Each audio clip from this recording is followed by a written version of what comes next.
ആഫ്രിക്കയിലെ വിവിധ രാജ്യങ്ങളിൽ പ്രവർത്തിക്കുന്ന 80 കത്തോലിക്ക സ്കൂളുകളിൽ പഠിക്കുന്ന 3000-ഓളം പെൺകുട്ടികളുടെ വിദ്യാഭ്യാസത്തിന് സഹായഹസ്തവുമായി വിശുദ്ധ ബക്കിത്തയുടെ പേരിലുള്ള സംഘടന ബക്കിത്ത പാർട്ണർഷിപ്പ് ഫോർ എഡ്യൂക്കേഷൻ എന്ന സംഘടനയാണ് പെൺകുട്ടികളെ അവരുടെ വിദ്യാഭ്യാസം പൂർത്തീകരിക്കാൻ സഹായിക്കുന്നത്.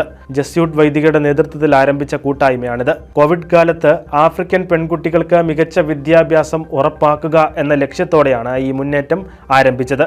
Jesuit Justice and Ecology Network, Africa, Association of Religious of Uganda, Association of Sisterhoods of Kenya, Zambian Association of Sisterhoods തുടങ്ങിയ കത്തോലിക്ക കൂട്ടായ്മകൾ ഈ മുന്നേറ്റത്തിന് നേതൃത്വം നൽകി വരുന്നു. ക്ലാസ് മുറിയിലുള്ള പഠനത്തിനുപരിയായി പെൺകുട്ടികൾക്ക് ആത്മവിശ്വാസത്തോടെ മുന്നേറാൻ സഹായിക്കുന്ന അന്തരീക്ഷവും മാനസിക പിന്തുണയും ഈ കൂട്ടായ്മ ഉറപ്പാക്കുന്നു. ഈ പദ്ധതിയിൽ പങ്കുചേർന്ന സ്കൂളുകളിലെ പെൺകുട്ടികൾ ചെറുപ്രായത്തിൽ വിവാഹം കഴിച്ച് പോകുന്നതും പഠനം പാതി വഴിയിൽ ഉപേക്ഷിക്കുന്നതും കുറവാണെന്ന് സാംബിയൻ സന്യാസിനിയായ ബെർത്ത ചിസാങ്ക പറഞ്ഞു. ഹിൽട്ടൺ ഓഫ് ഫോർ സിസ്റ്റേഴ്സ് എന്ന ട്രസ്റ്റിന്റെ സാമ്പത്തിക പിന്തുണയോടെയാണ് ഈ മുന്നേറ്റത്തിന്റെ പ്രവർത്തനങ്ങൾ മുന്നോട്ടു പോകുന്നത്.